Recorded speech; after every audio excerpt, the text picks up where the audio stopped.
عزیز طلباء، السلام علیکم ورحمۃ اللہ وبرکاتہ۔ دنیا بھر سے اردو ماسٹر دیکھنے والے، سننے والے اور اس کو پسند کرنے والوں کے لیے نیک خواہشات کے ساتھ آج پھر ہم آپ کی خدمت میں حاضر ہیں۔ آج ہمارا جو موضوع ہے وہ ذرا دیگر موضوعات سے تھوڑا سا ہٹ کر ہے۔ عزیز طلباء، آپ نے دیکھا ہوگا کہ ہم اپنی روزمرہ زندگی میں کچھ ایسے الفاظ اور تراکیب کا استعمال کرتے ہیں کہ جس سے ہماری بات سادہ اور آسان فہم انداز سے ہٹ کر وہ ایک خوبصورت پیرائے میں بدل جاتی ہے۔ اس کی مثال میں آپ کو کچھ اس طرح سے دینا چاہوں گا کہ جب ہم کوئی اپنے دوست کو تحفہ دیتے ہیں تو اس تحفے کو ہم ایک بہت ہی خوبصورت پیکنگ کے اندر کروا کر تو اس کو دیتے ہیں، تو وہ خوب تحفے کی تعریف کرنے سے پہلے اس کی پیکنگ کی تعریف لازمی کرے گا۔ مجھے امید ہے کہ آپ میری اس بات سے اتفاق کریں گے کہ ہم اپنی زندگی کے اندر بہت سی جگہوں پر خوش آمد کرتے ہیں، اپنے دوستوں سے کام نکلوانے کے لیے ان کی تعریف کے اندر زمین اور آسمان جو ہے وہ اس کے کلابے ملا دیتے ہیں۔ اگرچہ ہم اس کی تعریف سیدھی کر رہے ہوں اور سچی کر رہے ہوں، لیکن یہ ساری بات کرنے کا مقصد کیا ہے؟ یہ ساری بات کرنے کا مقصد یہ ہے کہ آپ اپنا کام نکلوانے کے لیے کیا کرتے ہیں کہ اس میں ایسے الفاظ استعمال کرتے ہیں کہ جس سے سننے والا آپ کی تعریف سے مروب ہو کر آپ کا کام کرنے پر مجبور ہو جاتا ہے۔ آئیے ہم اسی بات کو کسی اور پہلو سے بھی دیکھ لیتے ہیں۔ مثال کے طور پر میں نے یہ ایک سوٹ پہنا ہوا ہے، اور یہ سوٹ جب میں نے لیا تھا تو یہ بالکل سادہ سا کپڑا تھا۔ یا یوں کر لیتے ہیں کہ خواتین جب مارکیٹ سے اپنے لیے کوئی خوبصورت سا لون کا سوٹ لیتی ہیں تو لون کا سوٹ لینے کے بعد اس کی خوبصورتی کو دکھانے کے لیے کیا کرتے ہیں کہ اس کے لیے بالکل اس سے مناسب ملتی جلتی چیزوں کا انتخاب ہوتا ہے۔ سادہ سا سوٹ اس کو درزی کیا کرتا ہے کہ ایسی خوبصورتی سلائی کے ذریعے اس کے اندر ڈال دیتا ہے، یعنی سوٹ کے اندر، ایک سادہ سے سوٹ کے اندر ایسی جان ڈال دیتا ہے کہ وہی سوٹ جب سل کر آتا ہے تو اس کے اوپر جو کڑھائی اور اس کے نیچے جو جھالریں اور جو کچھ بھی لگا ہوا ہوتا ہے، دیکھنے والا اس سوٹ کو دیکھ کر تعریف کیے بغیر نہیں رہتا اور یہ پوچھنے پر مجبور ہو جاتا ہے کہ باجی یہ سوٹ آپ نے کہاں سے لیا تھا۔ وہ یہ نہیں پوچھے گا کہ یہ سوٹ آپ نے کہاں سے سلوایا تھا۔ مراد یہ ہے کہ آپ جب کسی بھی چیز کا انتخاب کرتے ہیں تو اس بات کو ملحوظ خاطر رکھتے ہیں کہ وہ چیز دکھنے میں دوسرے لوگوں کو دیدہ زیب نظر آئے۔ تو عزیز طلباء، اب بغیر کسی تمہید کو باندھے ہوئے ہم چلتے ہیں آج کے اپنے اس موضوع کی طرف۔ تو میرے عزیز طلباء، یہ جتنی گفتگو میں نے آپ سے کی ہے یہ ساری کی ساری جو ہے یہ علم بیاں کے اندر آتی ہے۔ تو علم بیاں کو سمجھنے سے پہلے ہم دیکھیں گے ایک صنائع بدائع ایک لفظ ہے، ایک مرکب ہے۔ صنائع صنعت کی جمع ہے۔ صنائع جو ہے یہ صنعت جو ہے وہ اس کا واحد ہے اور صنائع اس کی جمع ہے، اور بدائع جو ہے یہ بدعت کی جمع ہے۔ بدائع مراد یہ ہے کہ جب ہم اس کو اردو زبان کے اندر استعمال کرتے ہیں تو ہم اس کو کہتے ہیں الفاظ کی کاریگریاں۔ یعنی جس طرح ایک کارخانے سے ایک را مٹیریل سے، ایک پلاسٹک کی چیزوں سے یا کسی بھی چیز سے مل کر جب ایک چیز بنتی ہے کارخانے کے اندر، جب وہ باہر نکلتی ہے تو ہم یہ پہچاننے سے بالکل عاری ہو جاتے ہیں کہ یہ بھئی کس چیز سے بنی ہے، ہم اس چیز کو بالکل بھول جاتے ہیں۔ تو الفاظ کی کاریگریاں جو ہے یہ آپ کی تحریر میں، آپ کی تقریر میں، آپ کے الفاظ میں، آپ کی گفتار میں یہ واضح طور پر جب نظر آنے لگتی ہے کسی دوسرے انسان کے اوپر اپنا امپریشن ڈالنے کے لیے، اس کو متاثر کرنے کے لیے، تو اس وقت جو ہے یہ بولا جاتا ہے کہ یہ صنائع بدائع ہے، یعنی علم بیاں ہے۔ بھئی اس آدمی کا علم بیان جو ہے بھئی کمال کا ہے۔ وہ جب بات کرتا ہے تو اس کے منہ سے پھول جھڑتے ہیں، وہ جب دیکھتا ہے تو بہت سارے لوگوں کو اس کاٹ ڈالتا ہے، وہ جب ایک طرف ایک زبان سے جب کسی کو اپنے پاس بلاتا ہے تو سب لوگ اس کی طرف کھینچے چلے آتے ہیں۔ تو یہ کیا ہے؟ یہ علم البیان کی بیٹا یہ تاثیر ہے۔ تو اس علم البیان کی جب ہم بات کرتے ہیں تو ہم دیکھتے ہیں کہ علم بیان کو ہم 4 حصوں میں جو ہے وہ تقسیم کرتے ہیں، جس کو ہم نے سب سے پہلے تشبیہ کے طور پر لیا ہے۔ ہم تشبیہ کو دیکھتے ہیں کہ یہ تشبیہ ہے کیا۔ دیکھیے یہ میرے ہاتھ میں 2 بورڈ مارکر پکڑے ہوئے ہیں، ایک کا رنگ جو ہے سرخ ہے اور ایک کا رنگ جو ہے یہ سبز ہے۔ دونوں میں فرق جو ہے وہ صرف ان کے رنگ کا ہے۔ دونوں جسامت میں ایک جیسے ہیں، دونوں ضخامت میں ایک جیسے ہیں، دونوں لمبائی میں ایک جیسے ہیں، دونوں موٹائی میں ایک جیسے ہیں۔ تو جب ہم ان کی تعریف کریں گے کہ ہم کہیں گے کہ بھائی یہ بورڈ مارکر اس بورڈ مارکر کے بالکل ہو بہو ویسے کا ویسا ہے، تو فرق کیا ہے؟ بھئی یہ گرین کلر کا ہے اور یہ سرخ کلر کا ہے۔ تو عزیز طلبہ، تشبیہ کی تعریف ہم پھر کرنے میں اس طرح سے کامیاب ہوں گے کہ جب ہم ایک چیز کو کسی دوسری چیز کی خصوصیت کی بنا پر ہم ان کو آپس میں ملائیں گے تو ان دونوں کے درمیان جو تعلق پیدا ہوگا وہ کس چیز کا ہوگا؟ وہ تشبیہ کا ہوگا۔ تو ہم سادہ سے الفاظ میں کہیں گے کہ جب ہم ایک چیز کی خصوصیات کو دوسری چیز کی خصوصیات سے مشابہ ہو بہو قرار دیں گے تو ہم اس کو علم البیان کے اندر ہم کیا نام دیں گے عزیز طلبہ؟ ہم اس کو تشبیہ کہیں گے۔ تو ہم دیکھتے ہیں کہ تشبیہ جو ہے یہ سادہ سی تشبیہ نہیں ہے کہ بس اس کو دونوں کے مترادف قرار دے دیا۔ علم البیان کے اندر باقاعدہ طور پر آپ کو یہ بتانا پڑے گا کہ وہ کون سے ایسے عوامل ہیں کہ جس سے دونوں کے درمیان تشبیہ کا تعلق جو ہے وہ پایا جا رہا ہے۔ تو آئیے سب سے پہلے ہم دیکھتے ہیں کہ ہم نے یہاں پر کچھ بورڈ کے اوپر جملے لکھ رکھے ہیں۔ ان جملوں کی وضاحت کرنے سے پہلے ہم آپ کو بتاتے چلیں کہ تشبیہ جو ہے وہ اپنے 4 ارکان کے اوپر مشتمل ہوتی ہے۔ تشبیہ کے 4 ارکان ہیں۔ آئیے سب سے پہلے ہم دیکھتے ہیں کہ تشبیہ کا جو پہلا رکن ہے اس کو ہم کہتے ہیں مشبہ۔ اب مشبہ کیا ہے؟ عزیز طلبہ، مشبہ اس کو کہتے ہیں کہ جسے تشبیہ دی جاتی ہے، جسے تشبیہ دی جائے اس کو ہم کیا کہتے ہیں؟ مشبہ۔ اب اگر ہم کہیں کہ جس سے تشبیہ دی جائے، میں نے کہا کہ یہ بورڈ مارکر بالکل اس جیسا ہے، بالکل اس جیسا ہے، اپنی موٹائی میں، اپنی لمبائی میں اور اپنی رائٹنگ کے اندر، اپنی ٹپ کے اندر، تو پھر یہ بات ہوگی کہ یہ چونکہ اس سے مشابہ ہے لہٰذا یہ کیا ہوگا؟ اگر اس کو تشبیہ دی جا رہی ہے تو پھر یہ کیا ہوگا؟ یہ مشبہ بھی ہوگا۔ جس سے تشبیہ دی جائے گی، اس بورڈ مارکر کو اس سے تشبیہ دی جا رہی ہے تو ہم یہ کہیں گے کہ یہ مشبہ بھی ہے۔ اس کو تشبیہ دی جا رہی ہے تو یہ کیا ہے؟ یہ مشبہ ہے۔ پھر سن لیجئے گا، جس کو یعنی جسے تشبیہ دی جائے وہ کیا ہے؟ مشبہ۔ اور جس سے تشبیہ دی جائے، اب اس کو ہم اس سے تشبیہ دے رہے ہیں تو یہ والا جو بورڈ مارکر جو ہے یہ کیا کہلائے گا؟ یہ مشبہ بھی کہلائے گا۔ اب آپ دیکھیے گا عزیز طلبہ کہ ان دونوں کے درمیان جو تشبیہ کا رشتہ قائم کرنے والے جو الفاظ ہوں گے، جو حروف ہوں گے، وہ کون سے ہوں گے؟ اس کو ہم کہتے ہیں حرف تشبیہ۔ اب حرف تشبیہ کیا ہے؟ مثال کے طور پر میں کہتا ہوں کہ یہ بورڈ مارکر اس جیسا ہے، اس جیسا، اس جیسا۔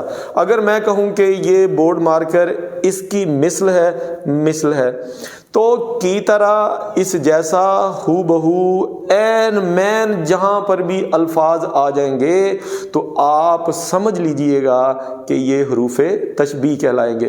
تو ان دونوں مشبہ اور مشبہ بھی کے درمیان جو تعلق پیدا کرنے والے جو الفاظ ہوں گے ان کو ہم کیا کہلائیں گے؟ حروف تشبیہ کہلائیں گے۔ اب ہم نے دیکھنا ہے کہ وجہ شبہ کیا ہے۔ اب دیکھیے گا ان دونوں کے درمیان جو مشترک خوبی ہے، مشترک خوبی کیا ہے؟ کہ یہ دونوں ایک جیسے ہیں، خصوصیات کی بنا پر ایک جیسے ہیں۔ اگر میں کہوں قد و قامت کے لحاظ سے ایک جیسے ہیں، میں کہوں لمبائی کے لحاظ سے ایک جیسے ہیں، میں کہوں موٹائی کے لحاظ سے ایک جیسے ہیں۔ تو اب آپ دیکھیے گا کہ وجہ شبہ دونوں بورڈ مارکرز کے درمیان میں پائی جانے والی جو مشترک خصوصیت ہوگی ہم اس کو کیا کہتے ہیں؟ وجہ شبہ. یعنی یہ مشبہ بھی جسے تشبیہ دی جاتی ہے. یہ آپ نے بڑے غور سے یہ میری گفتگو کو سننا ہے کیونکہ یہ بہت ہی زیادہ اہم ہے، خاص طور پر جو فرسٹ ایئر والے ہیں اور سیکنڈ ایئر والے ہیں، جو 9th کلاس میں ہیں یا 10th کلاس میں ہیں، وہ لازمی طور پر اس ٹاپک کو جو ہے وہ دیکھیے گا کہ مشبہ جسے تشبیہ دی جاتی ہے، مشبہ بھی جس سے تشبیہ دی جائے، جس سے تشبیہ دی جائے. ان دونوں کے درمیان جو ملانے والے جو الفاظ ہوتے ہیں، جو رشتہ قائم کرتے ہیں کس کا؟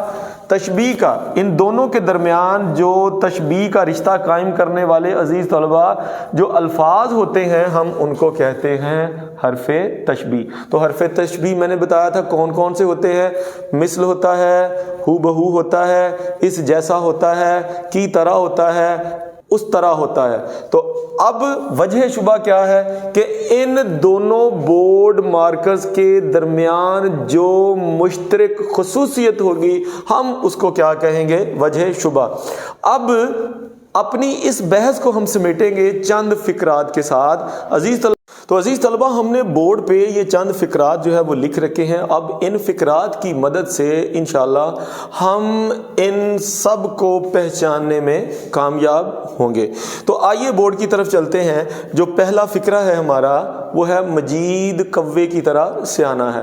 کوا آپ نے دیکھا ہوا ہے جس کو پنجابی میں ہم کہتے ہیں کاں، اور مجید جو ہے مجید کون کس کو تشبیہ دی جا رہی ہے یہاں پر؟ اب دیکھیے گا، اب یہ چیزیں سمجھنے والی ہیں. مجید کو اب تشبیہ دی جا رہی ہے. کس سے دی جا رہی ہے؟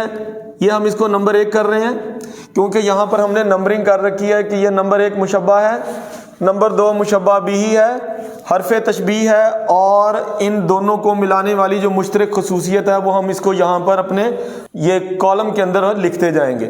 تو مجید کو ہم تشبیہ دے رہے ہیں کس سے؟ کوے سے. تو یہ 2 نمبر ہے. اب دونوں کے درمیان جو رشتہ قائم ہو رہا ہے یہ کی طرح، یہ کیا ہے؟ یہ حرف تشبیہ ہے. اب ان دونوں کے درمیان جو مشترک خصوصیت ہے، مجید اور کوے کے درمیان عزیز طلباء جو مشترک خوبی ہے وہ کیا ہے؟ کہ دونوں ہی سیانے ہیں. تو یہ 4 نمبر. لہٰذا اب ہم کہیں گے کہ مشبہ کون ہے؟ جس کو تشبیہ دی جا رہی ہے، جسے تشبیہ دی جا رہی ہے وہ کون ہے جی؟ دیکھیے گا وہ ہے جی مجید. اب کس سے تشبیہ دی جا رہی ہے جی؟ کوے سے. تو کوا کیا ہے یہاں پر؟ کوا ہے یہاں پر مشبہ بھی. اب دونوں کے درمیان جو رشتہ جوڑا جا رہا ہے وہ حرف تشبیہ کی طرح سے. تو یہ کی طرح جو ہے یہ کیا ہے؟ یہ ہے حرف تشبیہ. اب دونوں کے درمیان جو مشترک خوبی ہے، مجید بھی سیانہ ہے اور کوا بھی سیانہ ہے. تو یہ سیانہ جو ہے یہ وجہ شبہ ہے. یہ دونوں کے درمیان جو مشترک خوبی تھی وہ تھی ان کا عقل مند ہونا، ان کا سیانہ ہونا. تو ہم نے بڑی آسانی سے پہلے فقرے کے اندر ہم نے یہ دیکھ لیا کہ مشبہ کون ہے؟ مجید ہے. مشبہ بھی کون ہے؟ کوا ہے جس سے تشبیہ دی جا رہی ہے. دونوں کے درمیان حرف تشبیہ کی طرح ہے. مجید اور کوے کے درمیان جو مشترک خوبی ہے کہ دونوں سیانے ہیں. آئیے ہم دوسرے جملے کی طرف چلتے ہیں. تو دوسرا جملہ ہے ہمارا زید حاتم کی طرح سخی ہے. عزیز طلبہ زید اس کو تشبیہ دی جا رہی ہے کس سے؟ حاتم سے. اب حاتم کون تھا؟ یہ ایک بہت بڑا ایک سخی انسان تھا، بہت بڑا سخی انسان تھا. لیکن ہمارے نبی کریم صلی اللہ علیہ وآلہ وسلم سے بڑھ کر کوئی سخی دنیا میں نہ آیا، نہ آئے گا، اور نہ تھا، نہ ہے، نہ ہوگا. جملوں کے اندر ہم اس کی مثال ہم دے سکتے ہیں کہ زید حاتم کی طرح سخی ہے. اب تشبیہ کس کو دی جا رہی ہے جی؟ دیکھیے گا زید کو. تو زید نمبر 1 کس سے دی جا رہی ہے؟ حاتم سے. نمبر 2 دونوں کو ملانے والے جو حروف ہیں وہ ہے حروف تشبیہ 3. دونوں کے اندر جو مشترک خوبی ہے وہ ہے سخی. آئیے اب ہم دیکھتے ہیں جی زید کو تشبیہ دی جا رہی ہے. تو زید مشبہ کس سے دی جا رہی ہے؟ حاتم سے. دونوں کے درمیان جو تعلق، جو رشتہ جوڑا ہے حروف تشبیہ نے وہ ہے کی طرح. اب زید اور حاتم کے درمیان جو مشترک خوبی ہے، جو وصف ہے، وہ کیا ہے کہ دونوں سخی ہیں۔ مجھے امید ہے کہ عزیز طلبہ ہم نے ان میں مشبہ، مشبہ بھی، حرف تشبیہ اور وجہ شبہ دیکھ لیا، سمجھ لیا۔ تو آئیے عزیز طلبہ ہم اپنے تیسرے جملے کی طرف چلتے ہیں۔ تو ہمارے پاس تیسرا جملہ ہے، وہ ہے بکر۔ یہ بکر ہے، نام ہے شیر جیسا۔ اب شیر جو ہے یہ بہادری کی علامت تصور کیا جاتا ہے۔ شیر کو دیکھ کر جو ہے وہ بڑے بڑوں کی ٹانگیں جو ہیں وہ کانپیں جو ہیں وہ ٹانگ جاتی ہیں، یعنی ٹانگیں جو ہے وہ کانپنا شروع ہو جاتی ہیں۔ تو شیر بہادری کی علامت ہے۔ تو عزیز طلبہ یہاں پر ہم جس کو تشبیہ دے رہے ہیں وہ کیا ہے؟ بکر ہے۔ جس سے تشبیہ دے رہے ہیں وہ کون ہے؟ شیر ہے۔ اور ان دونوں کے درمیان جو رشتہ قائم کیا جا رہا ہے وہ ہے جیسا، اس جیسا، جیسا، مثل، ہو بہو، عین مین، یہ حرف تشبیہ کہلاتے ہیں۔ اب ان دونوں کے درمیان جو مشترک خوبی ہے، جو وصف ہے، وہ کیا ہے؟ یہ دونوں بہادر ہیں، لہٰذا ہم اسے کہتے ہیں کہ یہ دونوں کے درمیان مشترک خوبی ہے۔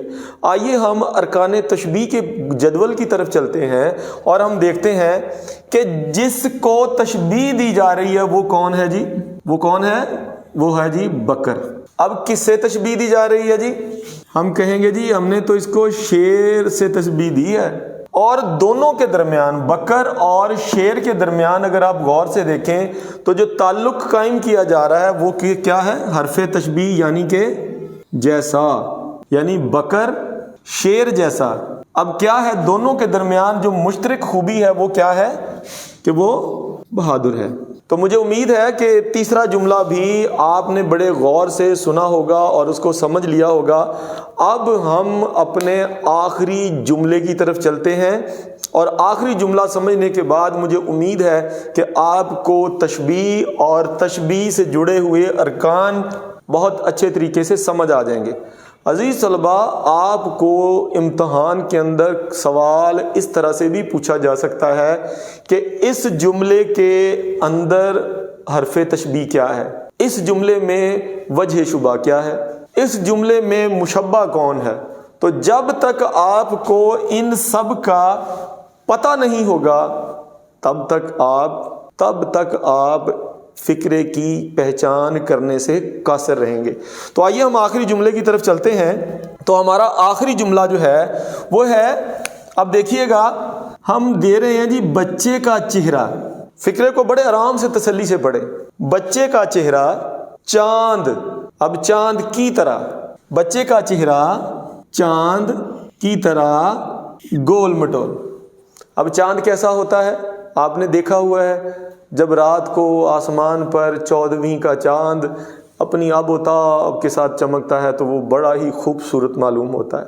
تو جس طرح چاند گلائی میں ہے، اس جملے کے اندر بیان کیا جا رہا ہے کہ جو بچے کا جو چہرہ ہے وہ بالکل چاند کی طرح گول مٹول ہے۔ تو کس کو تشبیہ دی جا رہی ہے؟ بچے کے چہرے کو۔ سب سے پہلے بچے کا چہرہ کس سے تشبیہ دی جا رہی ہے؟ چاند سے۔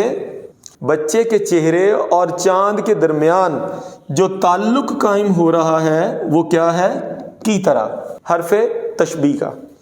اب بچے کے چہرے اور چاند کے درمیان جو مشترک خوبی ہے بیٹا وہ کیا ہے؟ کہ یہ دونوں گول مٹول ہیں، دونوں گول مٹول ہیں۔ آئیے ہم دیکھتے ہیں مشبہ کون ہے؟ بچے کا چہرہ جی، بچے کا چہرہ کون ہے؟ یہ جی مشبہ ہے، 1 نمبر ہم نے لگا لیا وہاں پہ۔ اب دیکھیے گا دوسرا نمبر، مشبہ بھی جس سے تشبیہ دی جاتی ہے۔ تو بچے کے چہرے کو تشبیہ کس سے دی جا رہی ہے جی عزیز طلبہ؟ جی چاند سے۔ کل شب دیکھا میں نے چاند جھروکے میں، دیکھا جھروکے میں چاند دیکھیں بڑا خوبصورت نظر آتا ہے۔ کل 14ویں کی رات تھی اور شب بھر رہا چرچا تیرا، کل 14ویں کی رات تھی شب بھر رہا چرچا تیرا، کچھ نے کہا یہ چاند ہے، ہم نے کہا چہرہ تیرا۔ مجھے امید ہے کہ شعر پسند آیا ہوگا۔ جن کو یہ شعر پسند آیا وہ کمنٹ باکس کے اندر لازمی طور پر لکھیے گا۔ تو ہم نے بچے کے چہرے کو چاند سے تشبیہ دے رہے ہیں، تو بچے کا چہرہ جو ہے وہ کیا ہے؟ چاند کی طرح۔ اب یہ چاند کی طرح کیا ہے؟ حرف تشبیہ ہے۔ اس جیسا، اس جیسا، ہو بہو، مثل، یہ حرف تشبیہ ہیں۔ اب دیکھیے گا بچے کے چہرے اور چاند کے درمیان جو مشترک خوبی ہے عزیز طلباء، وہ کون سی ہے کہ وہ گول مٹول ہے۔ کیا ہے جی؟ گول مٹول ہے، گول مٹول ہے۔ تو ہم نے یہ دیکھا کہ ہم نے تشبیہ دیکھی، ایک چیز کو کسی دوسری چیز کے مشابہ قرار دینا مشترک خصوصیات کی بنیاد پر، تو ہم نے اس کو تشبیہ کا نام دیا۔ ہم نے کہا کہ تشبیہ کے 4 ارکان ہیں، ان کو سمجھے بغیر آپ تشبیہ کو مکمل طور پر جان نہیں سکیں گے، تو اس لیے ہم نے سب سے پہلے ارکان تشبیہ پڑھے، اس کے بعد ہم نے جملوں کے اندر موجود ان تمام مشبہ، مشبہ بہ، حرف تشبیہ اور دونوں کے درمیان میں جو وجہ شبہ ہے اس کو بھی ہم نے غور سے دیکھا۔ عزیز طلباء، مجھے امید ہے کہ آپ کو ہمارا آج کا لیکچر جو ہے وہ رس گھول کر آپ کو سمجھ آ گیا ہوگا۔ چینل کو لائک کر لیجئے، شیئر کر لیجئے، اور اگر آپ کو اچھا لگا ہے تو ایک چھوٹا سا کمنٹ بھی کر دیجئے۔